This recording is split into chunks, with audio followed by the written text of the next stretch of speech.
Man, this is Deion Dawkins, man, and you're listening to The Scoop on OwlScoop.com. You already know.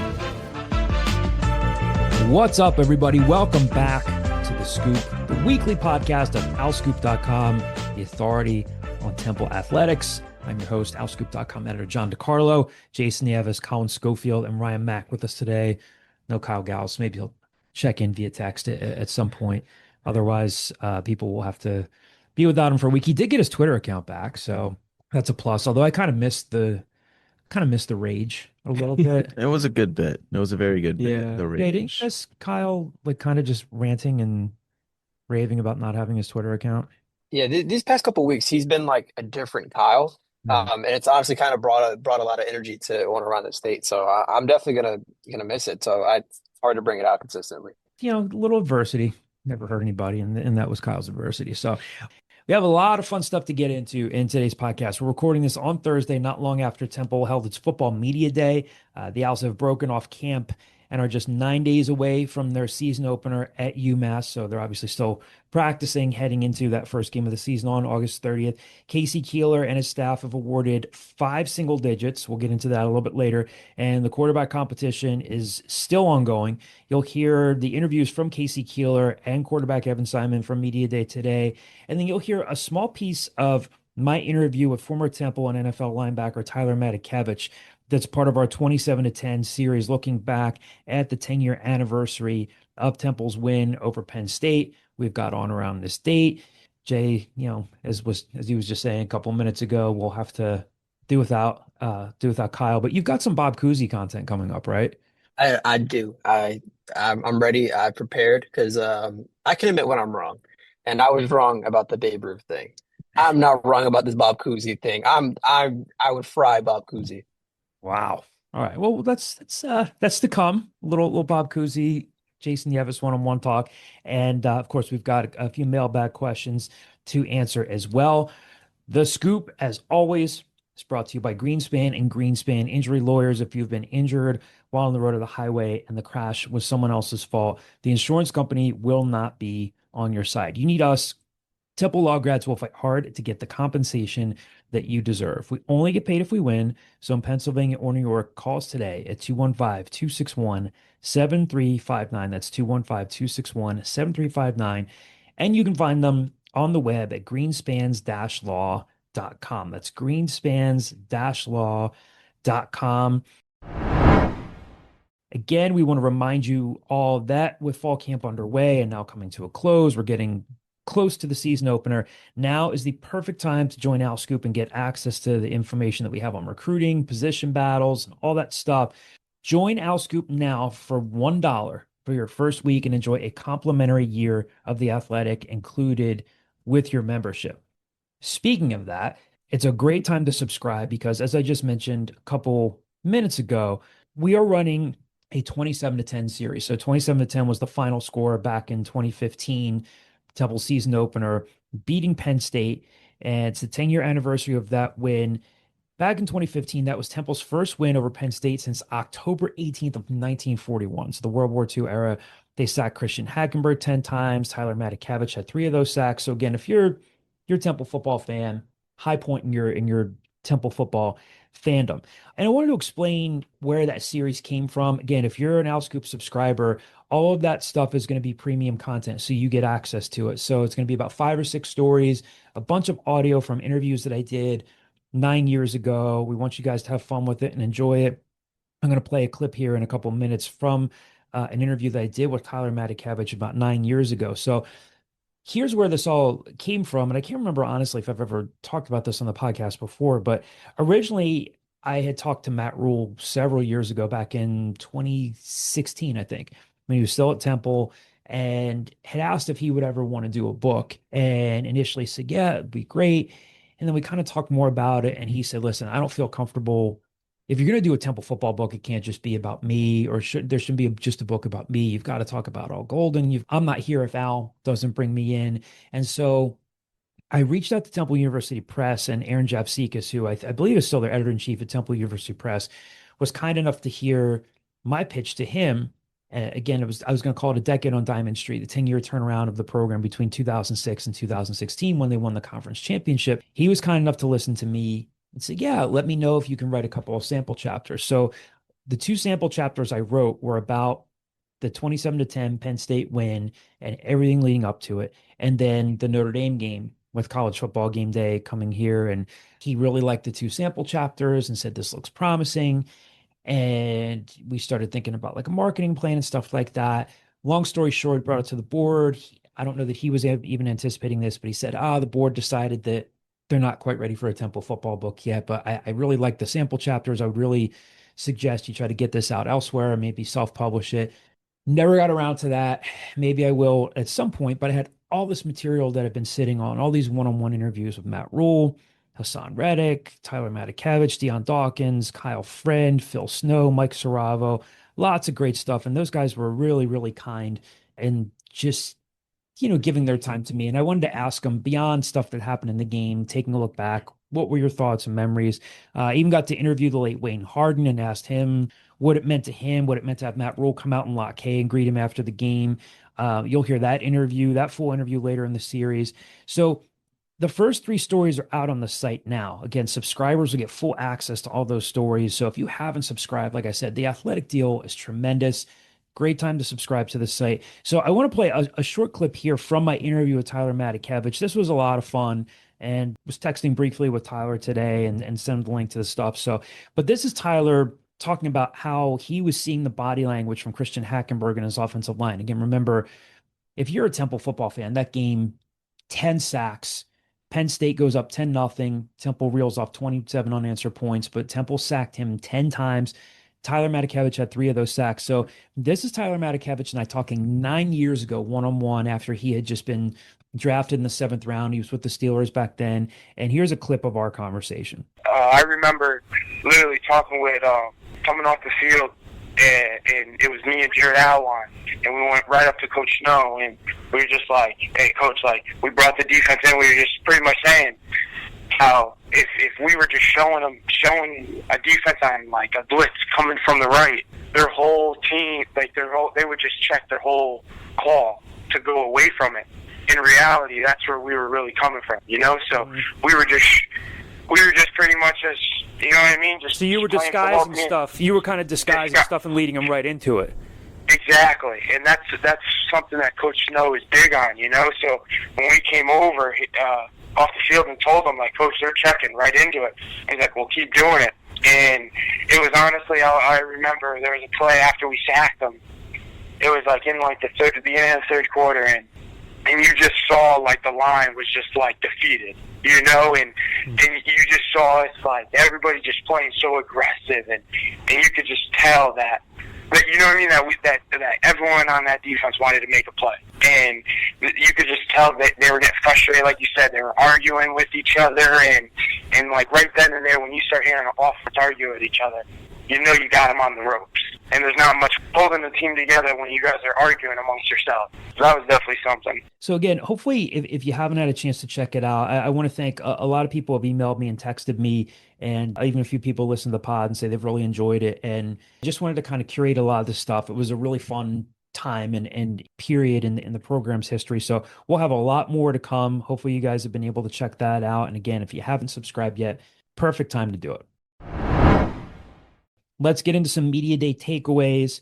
So again, today we talked to Casey Keeler and the 5 single-digit players, Dante Atten, first Temple punter to be a single-digit, defensive tackle Sekou Chroma and Alan Hay, wide receiver Colin Chase, who we've said is clearly at a very good preseason camp, and Evan Simon. We have a mailbag question about asking us about our thoughts on the single digits. So we'll talk a little bit more about that process later on. It was fun and interesting, right, guys? There were a few comedic moments from today. Casey Keeler is a big fellas guy. He always was talking to the fellas. It's kind of nudging Ryan during the presser a little bit. Like, it just cracks me up. I was like, he's talking to the fellas today. And he sounds like he's like coaching in 1962, talking to the fellas. Sekou Chroma comes in and promptly picked up the WFMZ microphone, thinking that he had to hold it before Pat from Rich Bergstaff told him, he's like, hey, you don't have to hold the mic. That was great. And then you got the Temple football content team. They're clearly working on some sort of KC and the Sunshine Band package or thing that I would imagine is coming up soon. So you could see this when I was putting my phone up there to record. They had a piece of paper and there are 5 Casey and the Sunshine Band songs up there. That's the way I like it. Give it up. Get down tonight. I'm your boogeyman and shake your booty. So at one point, Evan Simon asked me to repeat my question because he admitted that he was distracted by looking down at the list and thinking of how he could incorporate those songs into an answer. Like he was like, sorry, can you repeat that? I was like, you trying to think of how you can incorporate this? He was like, yeah. So we also learned that Evan Simon sleeps in the facility. He said he's been sleeping there in that meeting room where we do the interviews. He's been sleeping there for the past couple of weeks. Again, you'll hear his full interview in a little bit. So I've heard of coaches doing that. Al Golden, when he was really trying to just turn around the Temple football program. You hear about this. Dick Vermeil used to do. A lot of coaches will do. I haven't heard in a long time about players doing it. So Evan Simon was highly engaging and entertaining today. But beyond that, Casey Keeler, he talked a lot about the single digits today. Again, you'll hear the full interview soon. But he said the quarterback competition is still ongoing. He did say earlier this week, since we last talked to you guys, he does not plan to officially announce a starter prior to the August 30th season opener. So whether that's gamesmanship, whether that's just, it's really gamesmanship. I'm sure they have or might have an idea of where they're headed with that. So Evan Simon confirmed and said as much, that he hasn't heard anything either way. As for the reps, Casey Keeler said they'll continue to split them between Evan Simon and Javani McCoy. My educated guess is that he's engaging in some gamesmanship there, but we'll see. Rich Berg did tell us today that Monday's practice before the first weekly presser will be open. So we'll be able to tell you what we see and if Evan Simon and Javani McCoy are splitting reps. I thought it was a little interesting. Casey said today he sees himself as more of a facilitator other than making some decisions on special teams, whether or not they'll go for it on 4th down and stuff like that. He said he doesn't like to or doesn't plan to call a single offensive or defensive play this season. We talked about how it'll be kind of cool to open up his head coaching career at Temple up at UMass, considering his first coaching job came at Amherst College. But we thought we'd just play the whole interview from today. This is Casey Keeler talking to reporters for about whatever he gave us, 10, 15 minutes or so. So again, some of it's about the single digits, some of it's about the quarterback competition, but we'll play this for you, and then we'll have more on the other side with Evan Simon. So broke camp yesterday. And had some fun with the fellas. We had a little trivia night. We announced who the leadership council was going to be for the season. We did a single-digit review. And then we also had the freshmen come in and do the fight song for us. The neat thing about the fight song was that we had the band come over and a group, maybe 20 members of the band and cheerleaders come over and kind of surprise the fellas with that. So, my whole thing is, and my thesis on coaching is very simple. If this is just business, you're not going to get out of them nearly what you could if they know that this is a family situation. And we make this building very much family. I encourage the band to play some Casey and the Sunshine Band during the year. Hopefully they will. Anyway, it was good to kind of have that culmination of events to sort of say, okay, camp's broken, let's worry about UMass, and practice will reflect that. We were all UMass today, so but it's going well. I've been happy with camp overall. I've been really hard on them, and I think they know the reason I'm so hard on them is because I do think there's enough talent here that we can have some success. It's going to be the details. It's going to be one of those close games because you play great special teams. It's going to be one of those close games because you're playing cleaner than the team you're playing. And so that's been a real emphasis. And anyway, that's where we're at. So questions? And Rich, from now on, we probably want to tell the weight room guys that, I don't need to be distracted with those guys and try to figure out what song they're playing. So anyway, questions? Who's on the leadership council? Is it the single-digit guys? Yeah, so it's the single-digit guys, and basically, and this is a large leadership council. There's like 20 guys on this, and basically guys that got a lot of support from the team. So the way the single-digit worked out was when I first got here, we met with every single player, and one of the things that became evident was a high portion of the players thought that the single digit became a little political, a little bit of a, who's your favorite sort of thing, instead of, what the true meaning was, like who are the toughest guys that are going to, die first before they let Temple lose and are going to do all the right things and all those kind of things. So we did a little preparation, going into it, where we had some video of some former players talking about Temple tough and being a single digit, and we had a quote up there, that becoming a single digit isn't nearly as hard as living every day as a single digit. And so understanding like this is a big deal. And then, we had a vetting process. So we let the players vote, and then we tallied up the votes, and sort of there was a very clear cutoff. And, there's about maybe 20 guys or so that got heavy consideration. And then from there, we, sat with every department. We sat with academics. We sat with the strength team. We sat with our medical staff, the support staff, and just making sure that, everyone's seeing these guys from a different angle and different lens, and do they represent what the single digit's supposed to be? I mean, like guys who will die first and be there for their teammates. Going into that foxhole, that's who you want in the foxhole with you.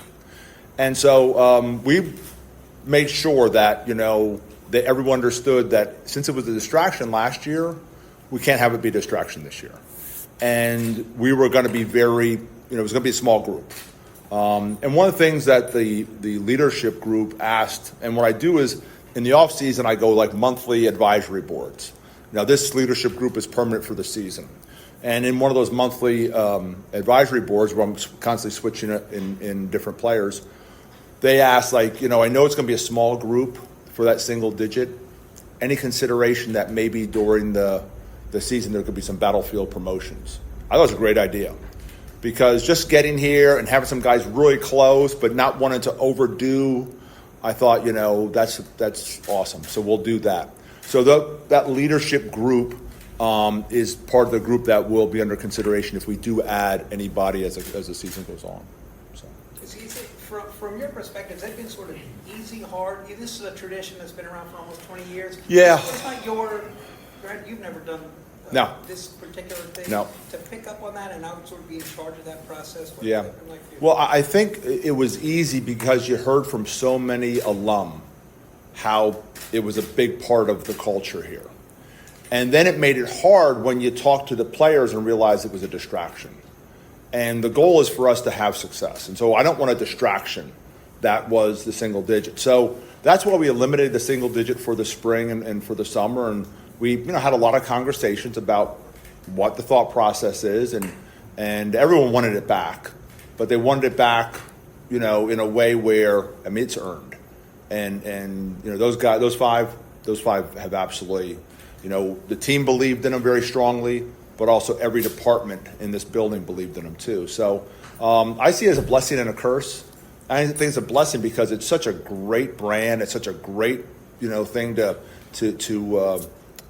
emphasize, Temple Tough, and those guys are special.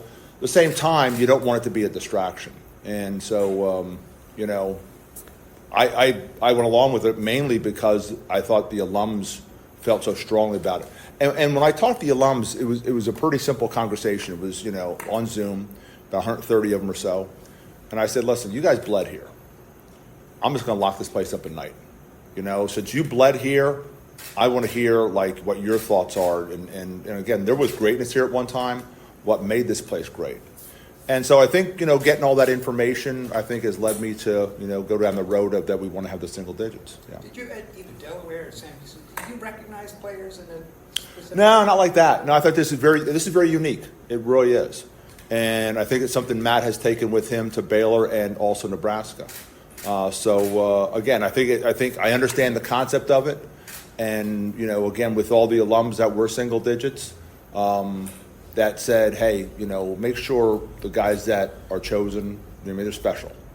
And so, so we had 5, which is probably on the lower side of what it typically is.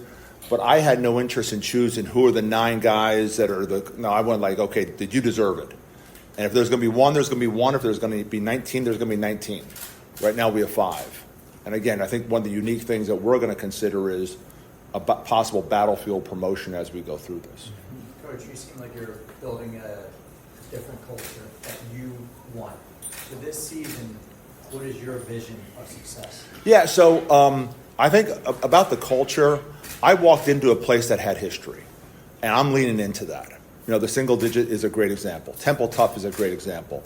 I often talk about the 198 former players that made NFL rosters, the 81 draft choices, the 4 first-round picks, the Heisman Trophy runner-up. I mean, all those things. So there's a culture that I developed, but I developed with a team.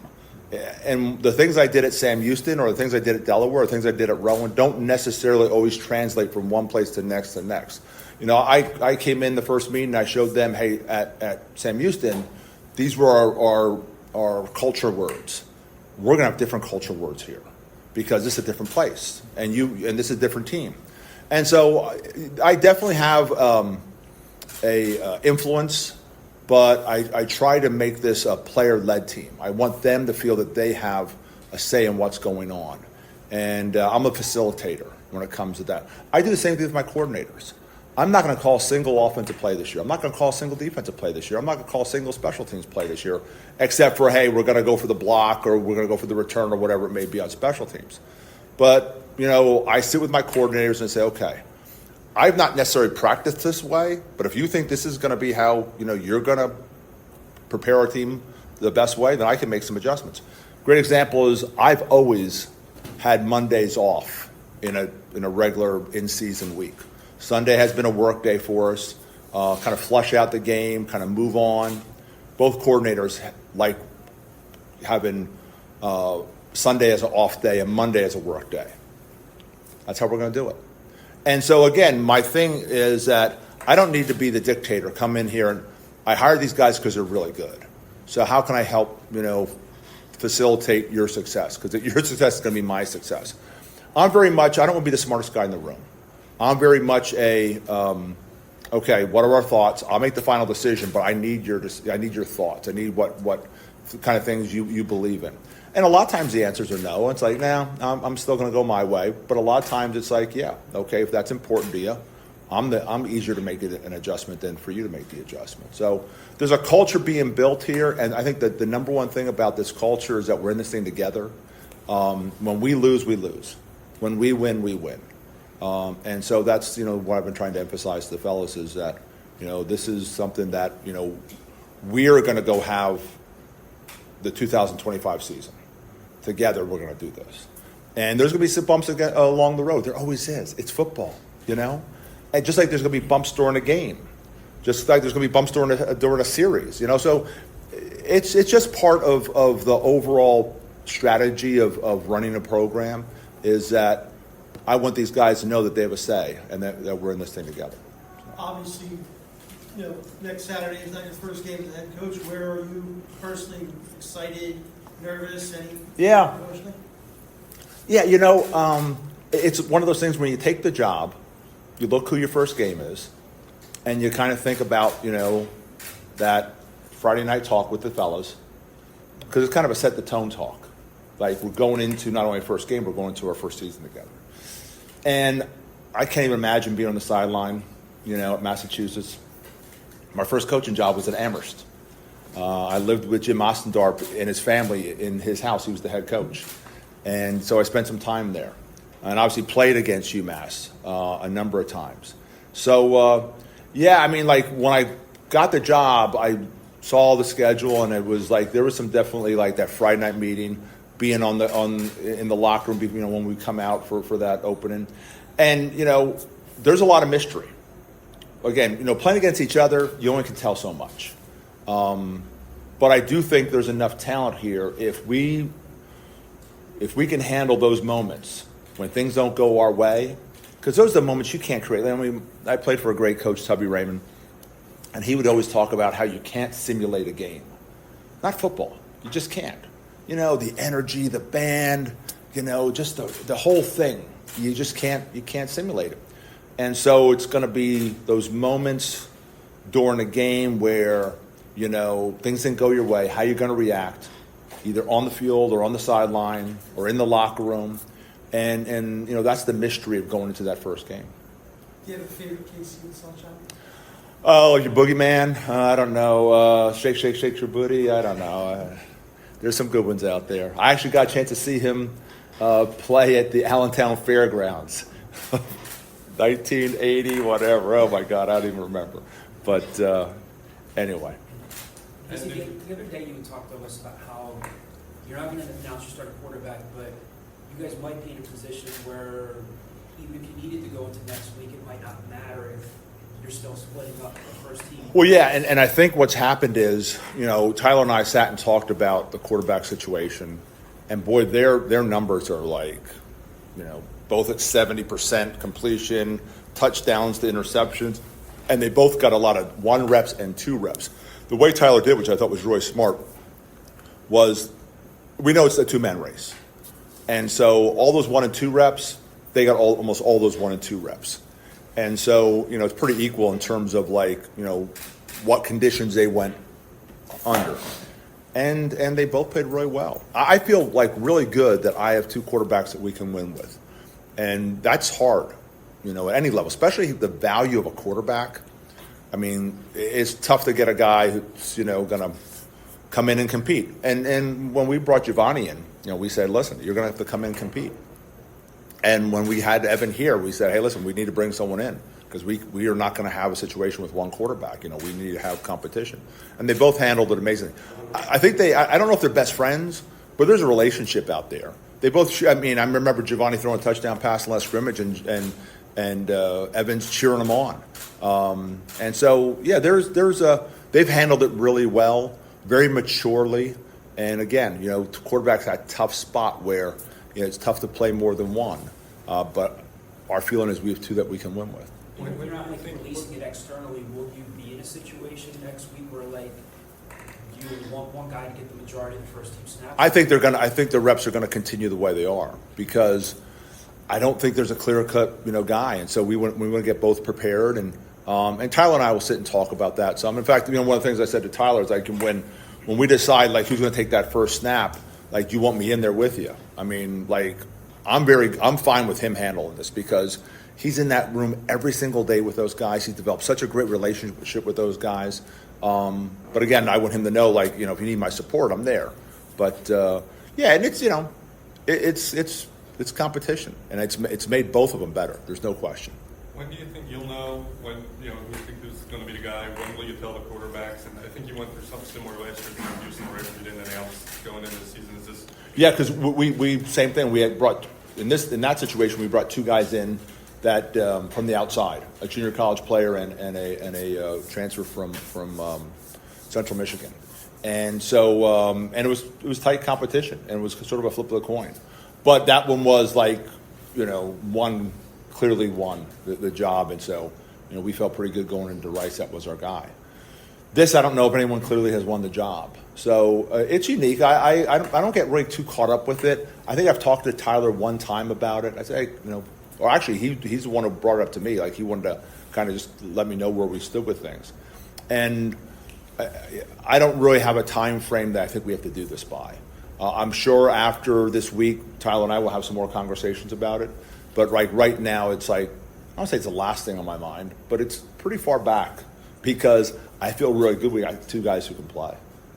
Is it as close, 30 years as a head coach, is this about as the closest situation like this that you've had? Well, I remember I had Ryan Carty and Joe Flacco, and I remember Ryan played really well in the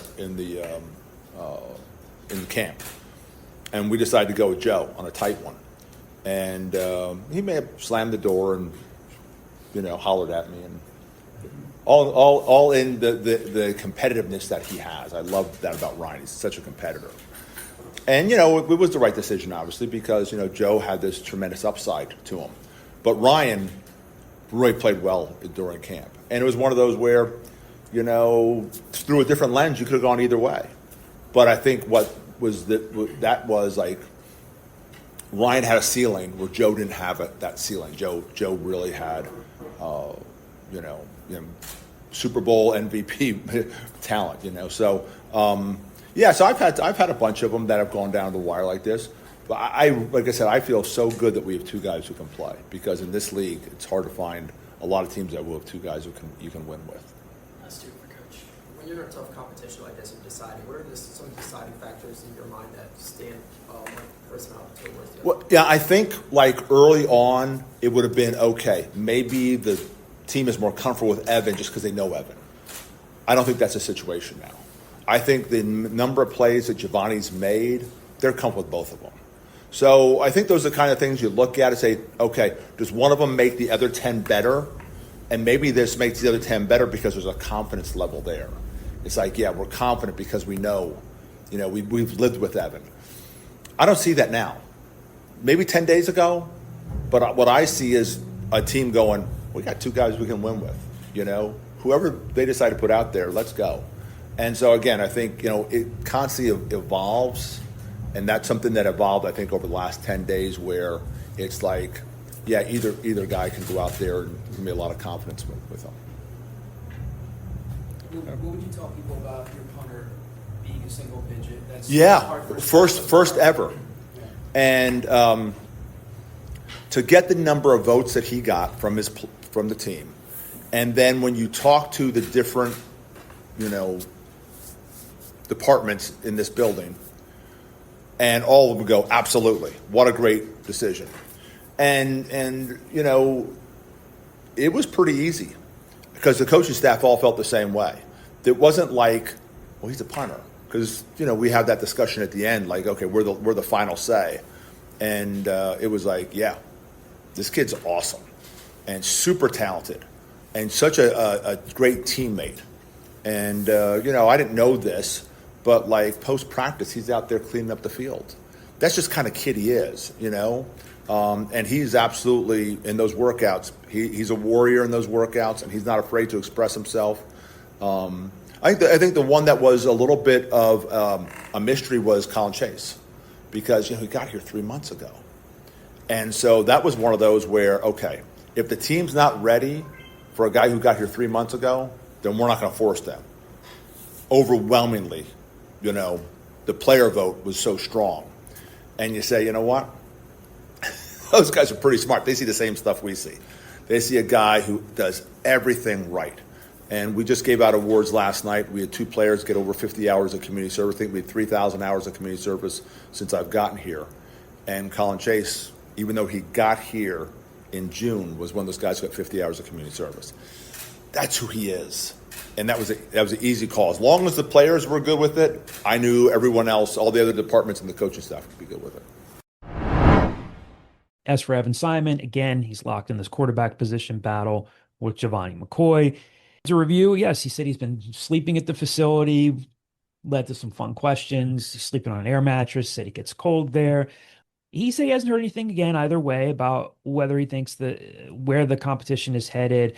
It seems pretty clear to us that at least in the first 2 scrimmages that Giovanni McCoy, I would think, has outplayed him a little bit, right? Mm-hmm. But we'll see what the determining factors are. One interesting thing Evan brought up today, and again, people will see this or might know this already, UMass's new head coach, Joe Harasimiak, was Rutgers' defensive coordinator for 3 seasons before coming to UMass. So Evan, having been at Rutgers, having been a quarterback there, said he's seen a little bit of what they do, and some of it looks familiar. Casey did talk today about how they're starting to incorporate some UMass. So whether or not that's going to be a deciding factor in Temple's coaches deciding to start him, we'll see. But here is Evan Simon's full interview today with reporters. So we'll play this for you. The next availability we're going to have, the next media availability we're going to have is this coming Monday. That's going to be Casey Keeler's first weekly press conference. So there will be, the practice is going to be open as far as we know, unless they change their mind, player availability, and then Casey Keeler. So again, they are not planning on naming a starter ahead of the game, but we'll play this Evan Simon interview for you from Media Day today, and then we'll have a little bit of reaction to that, and then we'll get into On Around the State and the mailbag. Evan, did you kind of have a feeling that the single digit might have been coming just by the way Casey had talked about you since he got here? Yeah, that's safe to say. All these guys, they earned it. I believe I earned it myself as well. And, we're just humbled and really, really happy to be a part of this, this generation of being a single digit, and pretty special. you look at since Casey took over here, and you say you think you've earned the single digit, what do you think you did to earn that respect from your teammates and your coaches and your peers to be a single digit? Yeah, I'd say day in and day out, bringing my best. Not every day you want to wake up and at 5 a.m. and run at 6 o'clock, but, that's the difference between winning and losing. And it's kind of been my mindset all year, really, since the end of season. And, it's been really hard. This new staff has really put a lot of stuff on our plate, and I think we handled it really well. I guess being a single digit and knowing what it takes to get that, does that change your mentality at all, heading into this upcoming season? Yeah, so we all just met with Coach Keeler yesterday before they announced it, and one of the things he said was, your life is going to be a lot harder now that you are a single digit, because there's a lot more responsibility, with the season coming around, and we got to elevate, ourselves to a whole nother level.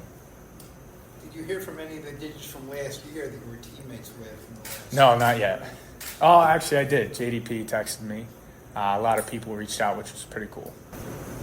What's your view on where the quarterback position in battle is? Like, where your gut telling you anything, or you guys still, is it just a competition and you don't have anything on how it's going? It's a great question. You asked Giovanni and myself, we still don't know. But what we do know is we're going to come in and compete every day, and that's one thing we have done literally every single day. And we just make each other better every single day, and, it's really good for this team. Is there a point where you'd like to know if you're the guy, or a couple days before, a week before? I mean, does it change your mindset at all if they told you, 2 hours before the kickoff, hey, you're going out there with that? It's a great question. It would not be good if we found out 2 hours before. But, we'll find out eventually. I don't know when. I'm sure we'll find that out soon, though. When you talk about the competition, what have you been doing to separate yourself? Just constantly improve to make sure you are the table starter. Yeah, I eat, sleep, breathe football. Someone moved my air mattress. I sleep in here every night. Really committed to this thing, turning this program around, and I feel like if I'm on that field, that'll happen. So you've been to a lot of preseason camps, like I said, your best camp, performing every day, every rep. Yeah, I think that's safe to say. I've been through a lot of camps, so this is, I guess, 5 if you don't count COVID. But, I'm seeing things clear, the defense with just all these reps adding up. And, this is my 5th playbook, so that's a lot. And everything's kind of coming full circle here. And you've been sleeping in here? Yeah. How many nights? Probably close to 2 weeks now. Yep. Eat, sleep, and breathe football. How comfortable is that? It gets really cold in here. No, but it's great. They covered some. Yeah. Yep. So I guess with the quarterback battle, getting ready for that, Coach talked about how there's still a good relationship between you. How is that, and we have different scenarios about who's the starter. Like, how's that relationship? I guess it's fantastic. We're 2 grown adults who are, in their last year, and we're just competing really hard. And there's 2 different types of competitions, and I've seen it and been a part of the good one. And there's no toxicity within it. We just make each other better with encouragement, coaching one another up, whether that's small footwork stuff or, where the ball should have went, small stuff like that. But no, it's great. Giovanni's one of my great friends on this team. His locker's 2 down from me, and, always laughing, smiling, so it's awesome. You picked 6, was that just half of 12, or was there any reason behind it? Yeah, that's a great question. No, I wore 6 in high school. Just always had a special place in my heart, and thankfully no one else grabbed it. What do you take from, obviously you started last year, but when you were at Rutgers, it's always a competition there. Do you take anything from that time when there was scrutiny on like the quarterback position battle and borrow from that, or is it just like different time, different era? Can you say it one more time? I'm trying to, one more time, please. Yeah. What do you take anything from your time, like competing for the job at Rutgers? When there was a lot of scrutiny around that. You're all pretty highly recruited guys. Do you take anything from that time and blend it into now, or is it just 2 separate? It's a great question. Obviously, I've been through a lot of quarterback battles, but the thing with that, you got to take something from each camp. And, I don't leave this place. That's kind of been one of the things I've done differently, just trying to do football as much as I can, preparing myself for tomorrow. So, yeah, just really doubling down. That's been my motto. How much more has Coach Walker installed from what you guys, all that you put in the spring? Not a whole lot has been really added. Kind of what we've been doing in the spring is kind of what we really settled down and tried to master this camp. But obviously there are new things, whether that be red zone, some third down stuff. But yeah, not a whole lot. Have any teammates joined you in your camp out? No, they have not. No, they have not joined me. Trying, Patrick. What have you seen? Casey has talked about the fact that he has introduced some UMass prep, and I know it'll ramp up one next week. What do you know about their defense? They've got a new staff. You guys have a new staff. What do you know about them so far? Yeah, so the new staff, the new head coach was the defensive coordinator at Rutgers. I got to go up against that for 3 years. I still know some of their calls and, what their calls mean. And he's a great guy, the head coach, Coach Harry Simiak. And, they brought some guys from Rutgers as well. Close with both of them, so it'll be fun. How much of that I know that guys aren't stupid, they'll change, make the calls up and stuff, but at the end of the day, football is football. Like, how much do you think you'll be able to pick up on just from being around him? Being around who? Just having been around him when he was at Rutgers. Yeah, I mean, we've been watching some tape, not going to say a whole lot, but, there are lots of similarities. I'm like, okay, I've seen that a couple times before, and it'll be exciting.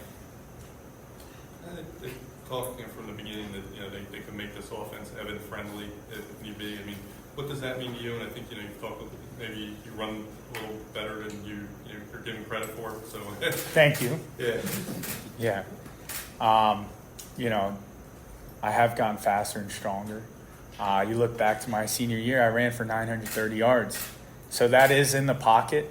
Whatever coach wants is what he's going to get, and I can bring that to the table. Anything else for Evan? One more question. One more. What's your favorite Casey and Sunshine book? Come on, give me a question. Come on. I did. I was. There's a line in there. My favorite one is "Shake your booty." All right. Thanks. You guys get a prize for? No, just made fun of. All right, thanks, guys. What did you guys think of media day today? I think we're all kind of still. There's definitely a lot of good moments. A lot of funny moments. Yeah. Jay, I thought it was interesting. You asked, again, I think Casey's just well-versed. Again, he's been doing this a long time. He talked about like the evolution of Joe Flacco. I think you asked him, I thought it was a good question to ask to see if he would get into anything, if he was starting to lean anyway. But you asked him, what are the qualities you're looking for? What are the determining factors you're going to be looking for when you name that starter? And it was a good question to ask, but he didn't really budge. He basically said, right, like, hey, they've both shown us some moments, but he didn't really kind of tip his hand either way. Once again, I completely get it in terms of like the gamesmanship stuff, and you're trying not to be open because UMass is coming up and there's no way they're not also paying attention to these type of things.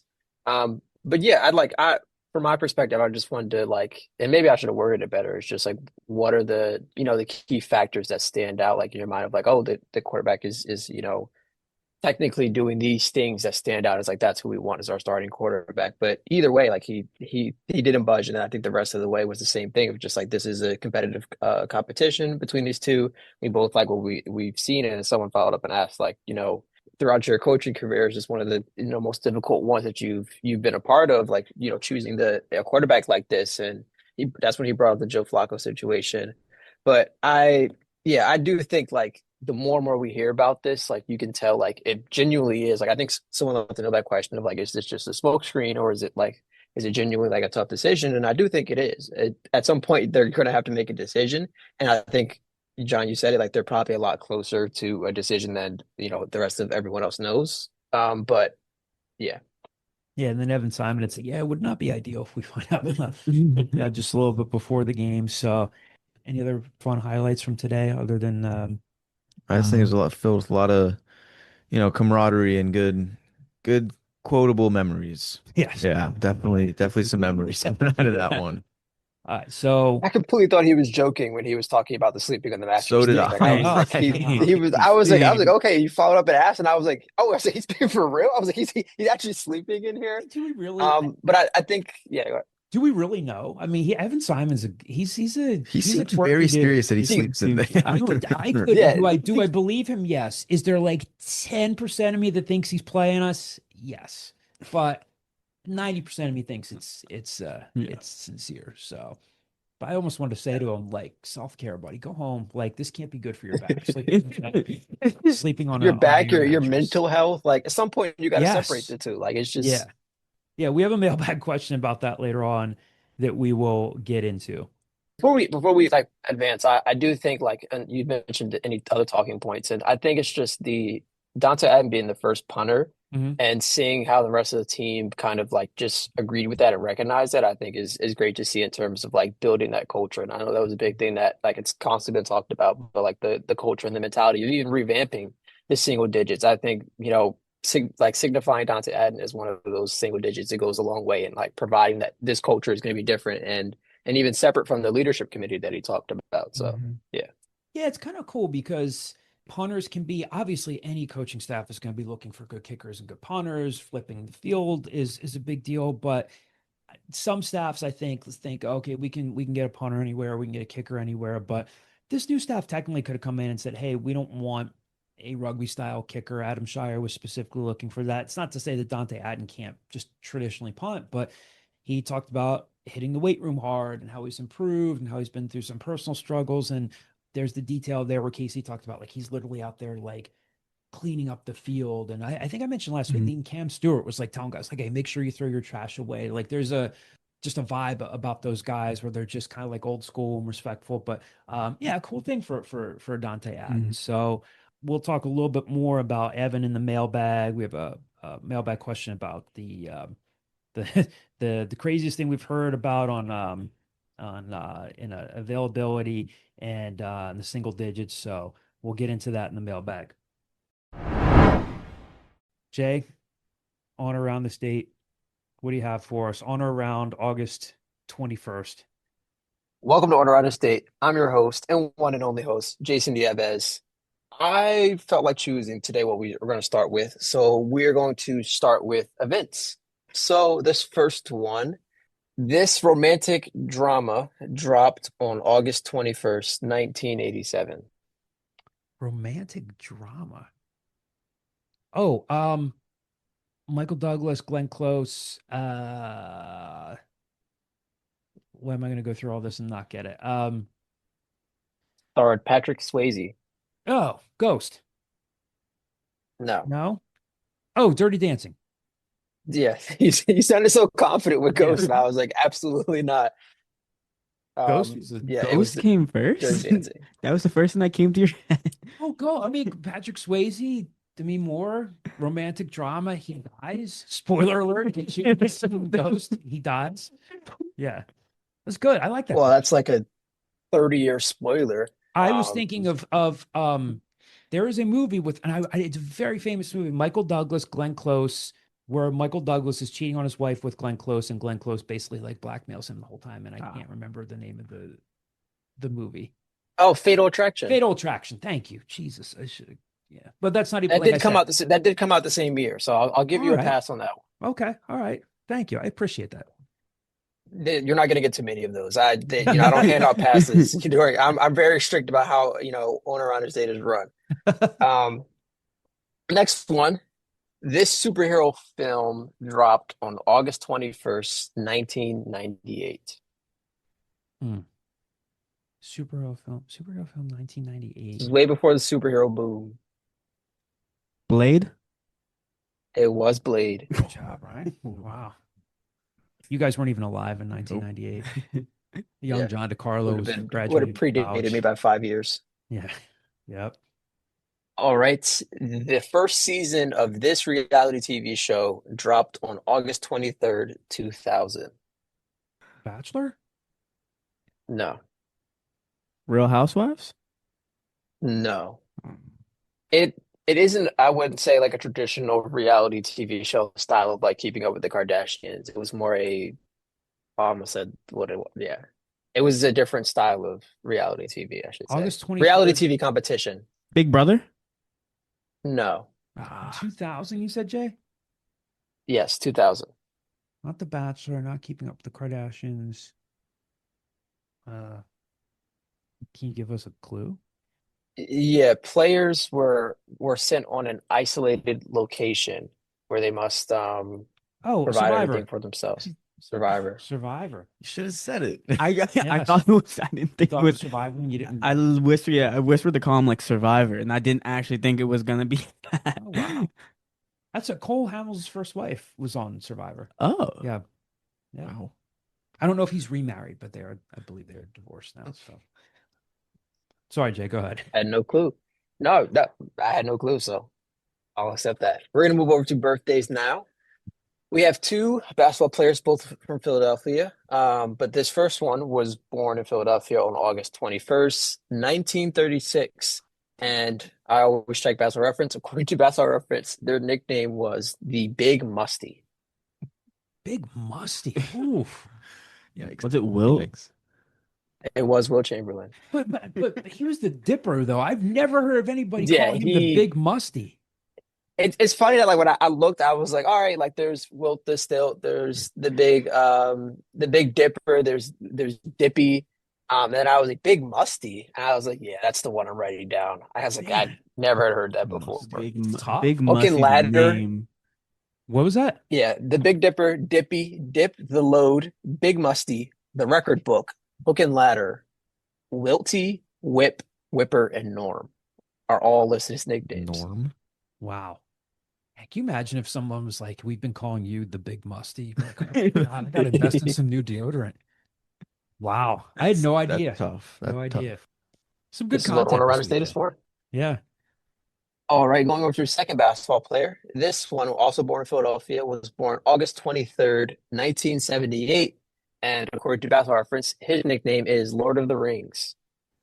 1978. Lord of the Rings. Lord of the Rings. 1978. So he would be my brother's age. He'd be 47 now. He is an 18-time All-Star, 5-time All-NBA, 1-time MVP, and a Kobe. 5-time NBA champion. Kobe Bryant. Kobe was only 2 years younger than me. Wow. I don't know why I was not thinking Kobe. I thought Kobe was a couple years younger than that. Wow. Man. I still depresses the hell out of me. Yep. I literally All the forget time. sometimes that he passed away. All the time. Oh, Yeah. Sad. It's a whole process of remembering again. yeah. But according to Basketball Reference, one of his nicknames is also listed as Vino. Don't know the backstory behind that. Vino, Showboat, Little Flying Warrior, the Eighth Man, Lord of the Rings. So very random. Wow. Don't know. Had to look into the backstory of that for next Wow. episode. Interesting. The final birthday.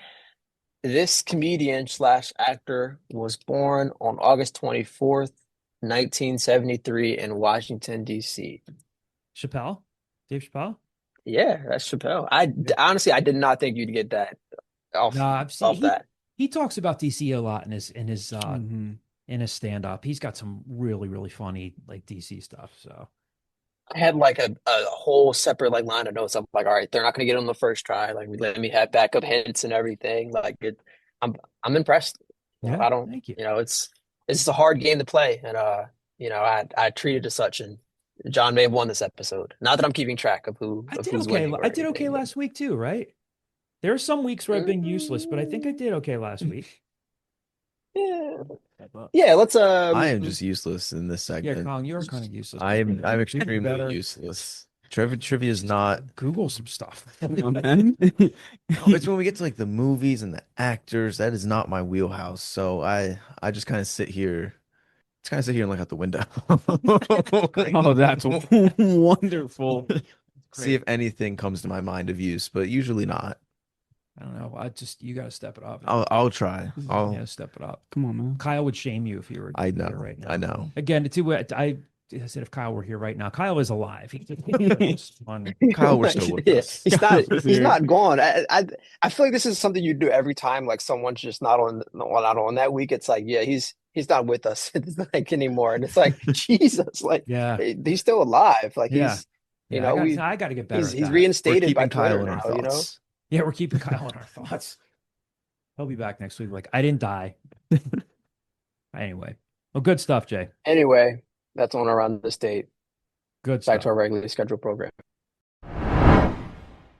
All right, before we jump into the mailbag, as we do each week, our friend Mike Greenspan of Greenspan and Greenspan Injury Lawyers provides you with a weekly tip on the roads and life. Again, he's the best injury lawyer you could hope to have, but he also wants to make sure that you may not need his services by being safe. So here is Mike's weekly tip, and then we will jump into the mailbag. Pay attention to flashing lights when you're on the highway. Did you know that all 50 states have some sort of move over law, which requires you to move over from your lane of traffic when there's a vehicle that's stopped on side of the road for its police, fire, ambulance, or a road worker? If you can't move from your lane safely, slow down. Keep in mind that fines have increased for people who pass these vehicles and don't move over. You don't want to be one of them. First mailbag question comes from the message board screen name, one of our longtime OwlScoop.com subscribers, Lone Star 2000. Your thoughts on the newly awarded single digits? Did they get it right? Anybody that you think is missing? And can a single digit not be in the starting lineup? Well, maybe we'll go backwards on this. Yeah, absolutely. A single digit could not be in the starting lineup. I'm sure, and I completely get it. People are thinking, oh man, Evan Simon is a single digit. That means he's definitely going to start. No, I don't think so. Is he in the running to start? Of course, but I don't think that means he's a lock to start. So, I think just looking at, we talked about this earlier, Dante Atten obviously is the starting punter on the team, but no, I think that a single digit could absolutely be someone who's not a starter. So if you ask me, did they get it right? Yeah. I mean, it sounds like they had a pretty exhaustive process. Casey Keeler, as you heard in his interview, and he said it a couple of times now, they could go back and add more. So there are only 5 players. So there are still 5 numbers to be taken. Again, you have 0 up through 9. So half of the numbers have been taken. For someone, I guess, like covering the team, I think it's cool to hear that, like, yeah, we're not just giving these out. And I don't think that Stan Drayton and the previous staff were just handing them out willy-nilly, but I think that there seems to be more scrutiny as they're telling us with the process. So I would think that they got it right, because if they really went through the process that they went through, they talked to a lot of people. Anybody that you guys think was going to get one and has not gotten one yet that maybe just, if we want to have fun and speculate here, anybody that you think might be on their way to maybe getting one, or someone who's maybe on the brink? I think just because of the energy and and his his energy and just the way he kind of is a big part of the defense, I would have expected maybe Cameron Stewart to be a single digit. Yeah. But I do think you brought up a good point, is that and especially the way Casey Keeler has talked about it, like they asked everyone. It isn't just like a players thing. It's the training staff thing. It's a conditioning staff thing. And if any one of them was like, all right, like we don't feel like he's single a digit, not to say that happened with him, but I'm saying if it happened with anyone on his team, then like they wouldn't be a single digit. It's a collective effort and determining it. So I do think in terms of did they get it right? Like I think they would have had to if they asked so many people. But I do think Cameron Stewart is someone that I think could be on his way there. Yeah. What do you guys think? With Jay, I think they got it right. You're going through, Keeler's made it so known that he's wanted to kind of switch it up to make sure that what went wrong the last couple of years wasn't happening again. It being a popularity contest, kind of being political and such. The only ones that kind of shocks me, having been one the last 2 seasons, I'm shocked that Ian Stewart didn't get his single digit back. Yeah. Especially because they've talked so highly about him, especially Colin Chase when he was at practice. Maybe it's like a week and a half, 2 weeks ago now. He was talking to him and he was just talking about like how much he's kind of helped him get used to the transition of being at Temple, transferring in like just 3 months ago. But besides that, like I do think they got everything right. The only person I think that maybe on his way to getting one is someone like a Ben Osweke, a player who's been now his third year on the team, now one of the leaders on that defense. He's kind of stepping into like a leadership role in that secondary room. He's the only returning starting corner on that team. Only him and Javier Morton, the only two like starters on that secondary coming back this year. So he's someone that I think could kind of like earning the single digit at some point this year. Yeah, Colin, you're shaking your head. You agree I with was that? I was gonna say Ben Osweke as well. I think that's like a good example of someone who could be on his way. I also think Jay Ducker's another gun who might be on his way.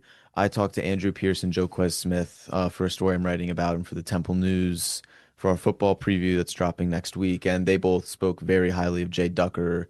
Joe Smith saying he's almost like another coach on the field, helping the young guys out so much, pointing things out here and there, and having a guy like that feels like someone who might be on their way to a single digit at some point throughout the year. So it's for them on the offensive end, Jay Ducker for sure. And I also think it seems like they got everybody right. And everyone today really spoke very highly of earning it as well, which I think like obviously it's such a high honor, but the way they were, going about talking about it and how like they were calling their parents and like saying how this is such good news, like I think it's a good sign they got it right as well. Yeah, and I mean, it always has been in the past, but again, I kind of like the fact that I don't think they only gave out five just to be performative. I think they're doing it because they listened. So good question there, Lone Star 2000. Thank you for listening. Thank you for the question. Next question here comes from the Twitter handle at Burner Bohm, Alec Bohm's burner account. So we heard today that Evan Simon has been sleeping on an air mattress inside of the facility for the past few weeks. What's the craziest story you can recall a player saying in an availability like that? Need John and Kyle to both answer this one. So Kyle's not here. I feel like I'm going to think of better stuff later in the day. In the time that you guys have been here in your college media careers, can you think of anything funny that a player has said during media availability? I'm sure if I were to like go back and listen to audios like from women's basketball, Aaliyah Nelson had some pretty good moments a couple years ago in like post-game availabilities. None that like jump right off the top of my head, but I can remember, her making the media room crack up after games. That's the one that immediately comes to my mind. This isn't a player, but a coach. I mean, Al Golden was a quote machine. Sometimes he meant to be funny. Sometimes he was unintentionally funny. My buddy Mike Mudrick, who was my former assistant editor, will appreciate this. After one game, and I can't remember who they played, and somebody asked him like how he prepared for the game or how he got motivated for the game, or something like what did you tell the team? I think it was like, what'd you tell the team at halftime? And he said, I sang Zombie Nation. That's what I did. And he was like very like dead, laser focused. Another time, I think Kyle's told the story before, during a signing day press conference, Al, I think, wanted to like, intro things. And then I think I asked him about a specific player right away. And he points at me, goes, look at John over here. He's not even just dancing. He's going to go right in for the kiss. And it just cracked everybody up. And I was like, I was just asking a specific question here. So I don't know. I'm sure that I'll think of some other things. Again, I think Evan's a character. As I mentioned before, coaches are known for sleeping at the facility, but this is a great question to whoever is running Alec Bohm's burner account. But I feel like I'll think of some other stuff, but nothing I can think of right now. There has to be stuff out there. I feel like I'm going to have more for you next week. And then one here, again, a friend of mine from college just texts me questions every week or most of every week.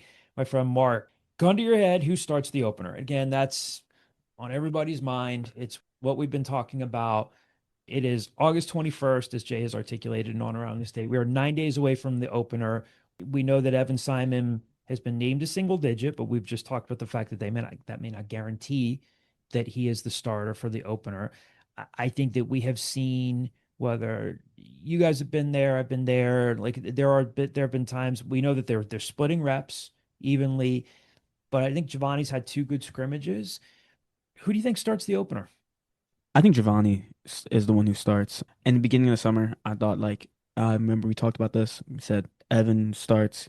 Maybe he's on a short leash, Mhm. and then maybe like Giovanni comes in, like run conference play when that starts. Not, I don't firmly believe it, but I don't know why I have a hunch that I Mhm. think Giovanni's the one coming out to the just coming on the field on that game against UMass. I just feel like just like going to like being at the practice, he has kind of outplayed Evan sometimes, especially during the scrimmages when they're generally So they had more going touchdown live. drives. Like they have Yeah. like more touchdown drives. They like there's less like things go wrong, like drives fizzling out, drives stalling out, and everything. Sometimes just the way that KC sometimes talks about the two quarterbacks, Mhm. and not saying that he's giving an indication at all because he's not. Like he's very stonewalled about it, but like maybe it's like me like overthinking it. Probably is. I'm not gonna lie, We're also and a little and overthinking leading it, into yeah. speculation. But it's like just the way that he goes about talking about the two quarterbacks. It just has me believe. I'm like, I could see, it wouldn't shock me if Giovanni's the one starting next week. Jay, I don't want to say gun to your head. Water gun, water balloon. I'm Threat. sitting there on a dump tank, and it's someone's about to splash me. There we go. The old dunk I tank. Yeah, I do think like while we're essentially all doing this on speculation because they're very tight-lipped about it. I do think something that Casey Keeler said today was important about and I think it was when I asked him, and he was just like, something that we considered is that players' comfortability with certain quarterbacks, especially because Evan was already here, like he's already comfortable with the system, or at least how previous systems were, and he has camaraderie with at least some of the people who stayed back and stuff. And he was like, when he first come in, it was easier to take a look at like basically saying Evan and say like he looks comfortable out there, but you bring in a Giovanni and he starts to get more comfortable, and then it becomes more clear. So I do think like that is encouraging, especially if you're leaning more towards the Giovanni McCoy side of things. But I do think just based off of, and yes, like the single digit isn't entirely an indication of that. And I said that like last week that I thought Evan should be a single digit, and he can very much be a single digit from the bench, even just as a competent leader. But I do think it seems like for me, the way things are going, I would say that Evan starts. And then like once again, like I think they're keeping in mind that short leash thing of like, okay, like Evan, you're going to be out there, but we do have a quarterback in the way, and vice versa. The same way, even if it's Giovanni, of like we have Evan here we feel comfortable and just as confident with going out there. Yeah. Colin, what do you think? See the argument like for both sides. It's still like a really tough decision for me. I think I lean more towards Giovanni with how he's performed the last few practices and the couple scrimmages. It feels like he's really starting to get more comfortable with everyone around him. And I mean, I think Casey said today that him and Tyler Walker sat down and like looked at the stats, and they're pretty much even, like completion percentage, touchdowns, interceptions. But the last few practices, it feels like Giovanni has really started to step up and get more comfortable, and I think that will lead him to the week one starter job for me. Yeah, I'm leaning Giovanni McCoy too, but I do think it's going to be interesting to see what we can see on Monday. Practice is going to be open. I can't imagine that we're going to see an entire open practice and game week and not see a lot of quarterback stuff, but maybe we're going to see them split the reps again. Part of me thinks that could be coach speak. Part of it could be very genuine because they've been getting a lot of reps. They've been mixing these guys up with the ones and the twos. So I don't know that we'll have any definitive answers or definitive intuitions again. Like Casey, unless he changes his mind, is not going to name a starter on Monday. I'm leaning Giovanni too, but I could also see a situation where, like as Jay said, they maybe start Evan, and if he's not rolling after 3 or 4 series, you see Giovanni McCoy in start of the second quarter or something like that. So we shall see. Really appreciate the mailbag questions. Appreciate you all listening. And again, if you get the chance, check out our 27 to 10 series. Check out the opportunity to subscribe to OwlScoop.com. A great deal, again, that On3 is running with the Athletics. So appreciate everybody listening. We'll have more for you next week. We'll talk to you soon.